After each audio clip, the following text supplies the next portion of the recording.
اللهم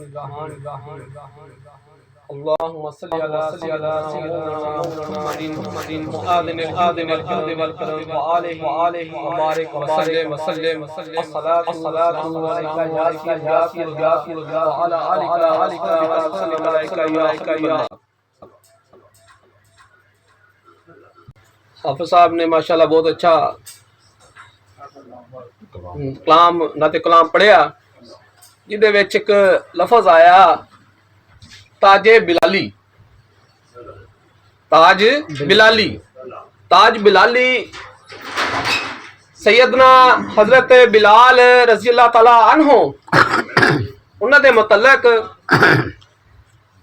हजरत बिलाल रजी अल्लाह तआला अन्हो दे वालिदैन मक्का दे विच तशरीफ ले आए। जिस वेले एक घर दे गुलाम हो गए ने, उत्थे ही सैयदना हजरत बिलाल रजी अल्लाह तआला अन्हो दी विलादत हुई। जिस वेले 28 साल दी उम्र हुई, उस वेले ऐलाने नबूवत दा सिलसिला चल रहा सीगा, लेकिन इन्हां ने पहले ही नबी करीम सल्लल्लाहु अलैहि वसल्लम दे बारे च सुनिया आया सीगा और तौहीद और रसालत दा इश्क जिहड़ा सी ओ दिल दे विच कुट-कुट के भरिया होया सी। सैयदना हजरत बिलाल रज़ी अल्लाह तआला अन्हु ओ ऐसी हस्ती आ जिन्हां दे बारे दे विच ताजदार मदीना सल्लल्लाहु अलैहि वसल्लम इरशाद फरमाया कि जिस वेले मैं मेराज शरीफ ते गया ते मैं उत्थे उन्हां दे कदमां दी आवाज सुनी। सुभान अल्लाह, उन्हां दे कदमां दी आवाज सुनी। ए ओ हस्ती आ के अजान ना देन ते दिन ना चढ़े। ए ओ हस्ती आ कि जिन्हां नू नबी करीम सल्लल्लाहु अलैहि वसल्लम दी मुहब्बत इन्हां दे दिल विच ऐसी वसी कि इंतहा तो ज्यादा वस गई। एक दिन नबी करीम सल्लल्लाहु अलैहि वसल्लम सहरी तनावल फरमा रहे आ ते सैयदना हजरत बिलाल रज़ी अल्लाह तआला अन्हु आए ने और अर्ज करते हैं कि या रसूलल्लाह लजपाल करीम आका सल्लल्लाहु अलैहि वसल्लम टाइम खत्म हो गया, आप तनावल फरमा रहे हैं, लेकिन आपने तनावल नहीं छड़िया और फरमारे खाना खा रहे ने।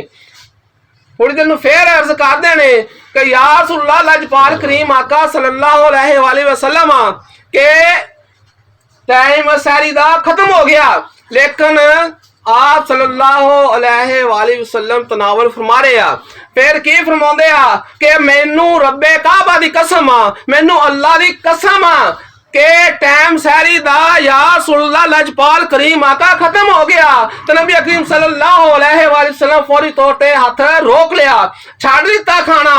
साहबा कराम रिज़वानुल्लाह अलैहिम अजमाइन देख रहे ने, सुन रहे ने और अर्ज कर दे या रसूलल्लाह लजपाल करीम आका कि सैयदना बिलाल रज़ी अल्लाह तआला अन्हु ने पहले अर्ज की, फिर तीसरी दफा जो अर्ज की ते आपने उस वेले खाना छड्डिया, उस पहले क्यों नहीं छड्डिया? ते आपने फरमाया वक्त काफी पिया होया सीगा, मैं तनावल फरमा रहा सीगा, इन्हां नूं नहीं पता। ते की कहंदे आ कि जिस वेले मेरे बिलाल ने अल्लाह तबारक व तआला दी कसम खादी आ ते उस वेले अल्लाह तबारक व तआला ने उन्हां दी कसम नूं पूरा करन दे लई वक्त नूं क्लोज करता, करीब करता और वक्त जिहड़ा बाकी सीगा वो भी खत्म कर दिता। सैयदना हजरत बिलाल रज़ी अल्लाह तआला अन्हु ऐसा ताज लैके आया इश्क दा कि दुनिया ते मिसाल ही नहीं मिलती। ऐसा की होया कि नबी करीम सल्लल्लाहु अलैहि वसल्लम जिस वेले विसाल फरमा गए आ, जिस वेले जिंदगी भी उन्होंने इस तरह गुजारी आ कि उस जिहदे आका दा जुल्म इन्ना क सहा कि आखिर हो गई। तापदियां रेतां दे उत्ते लिटाया गया, जलदे कोलियां दे उत्ते लिटाया गया और लोहे नूं गर्म करके उन्हां दे जिस्म नूं दागया गया। सैयदना बिलाल रज़ी अल्लाह तआला अन्हु नबी करीम सल्लल्लाहु अलैहि वसल्लम दा जिस वेले विसाल होया ते विसाल दी तड़प दुख तकलीफ बर्दाश्त ना कर सके, मदीना दियां गलियां दे विच इस तरह फिर रहे ने, करब अंदर आ, दर्द अंदर आ और अखां च आंसू ने और एक पुकार आ कि या रसूलल्लाह लजपाल करीम आका मैनू नजर नहीं आ रहे, कोई दसे, कोई मैनू वेख के दसे। कदी इस गली से जा रहे ने, कदी उस गली से जा रहे ने, कदी बाजार से जा रहे ने, मस्जिद नबवी से जा रहे ने और कदी हुजरातुल मुबारकां दे विच जा रहे ने और अर्ज करदे ने कोई मेरे लाजपाल करीम आका दा मैनू दीदार करा देवे। ਇਹ ਉਹਨਾਂ ਦੀ ਇਸ਼ਕ ਦੀ ਇੰਤਹਾ ਤੜਪ ਸਾਹਬਾ ਕਰਾਮ ਰਿਜ਼ਵਾनुल्लाह अलैहिम अजमईन जिस ਵੇਲੇ ਉਹਨਾਂ ਦੀ ਹਾਲਤ ਦੇਖਦੇ ਸਨ ਉਹਨਾਂ ਦੀਆਂ ਅੱਖਾਂ 'ਚੋਂ ਵੀ ਆਂਸੂ ਆਉਂਦੇ ਸਨ। ਹਜ਼ਰਤ ਸੈਯਦਨਾ ਬਿਲਾਲ ਰਜ਼ੀ ਅੱਲਾਹ ਤਾਲਾ ਅਨਹੂ ਦਾ ਇਸ਼ਕ ਐਸਾ ਇਸ਼ਕ ਸੀ।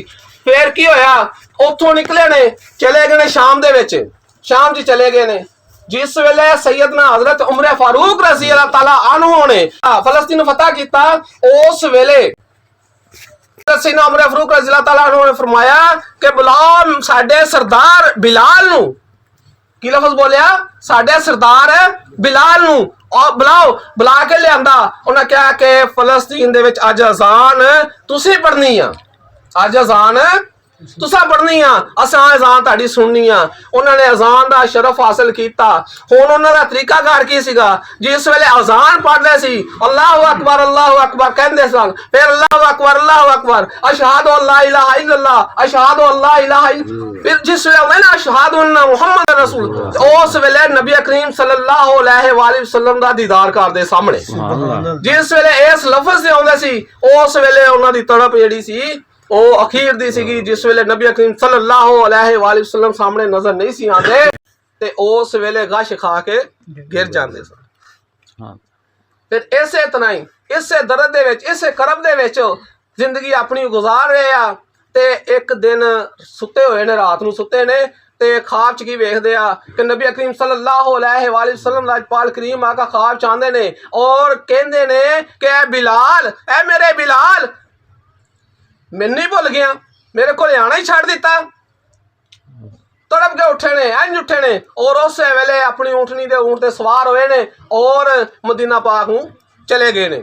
जिस वेले मदीना च गए ने ते शोर मच गया कि बिलाल आ गए ने, सरदार आ गए ने। साडे लोगों ने देखा, औरतों ने देखा, मर्दां ने देखा, वेलकम किया, खुश आमदीद किया। हुण अगली गल बड़ी जिहड़ी दर्दनाक सी वो ये सीगी कि उत्थे फिर अजान दा वेला आया। जिस वेले वेला आया ते साहबा कराम रिज़वानुल्लाह अलैहिम अजमईन ने हजरत सैयदना इमाम हुसैन और हुसैन रिज़वानुल्लाह अलैहिम अजमईन नूं अर्ज की कि तुसीं उन्हां नूं कहो, उन्हां नूं हुक्म सादर फरमाओ, उन्हां ने अजान पढ़नी, साडे कहण ते अजान नहीं पढ़नी। शहजादियां ने जिस वेले आख्या उन्हां ने अजान पढ़ी। जिस वेले हजरत बिलाल रज़ी अल्लाह ताला अन्हु अजान पढ़ी आ ते नबी करीम सल्लल्लाहु अलैहि वसल्लम सामने नहीं आया ते गश खा के गिर गए ने, गश खा के गिर गए ने।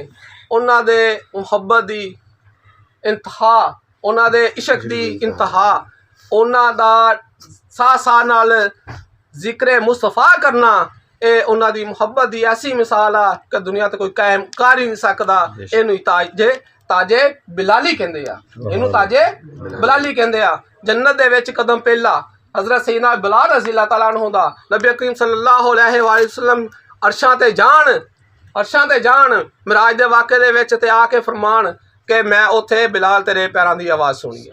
ये ओ सैयदना हजरत बिलाल रज़ी अल्लाह तआला अन्हु ऐसियां मुहब्बतां, ऐसियां शानां साहबा कराम रिज़वानुल्लाह अलैहिम अजमईन ने पाइयां और शरफ हासिल पाया कि जेहड़ियां दुनिया दे उत्ते मिसाल ही नहीं जिन्हां दी मिलदी।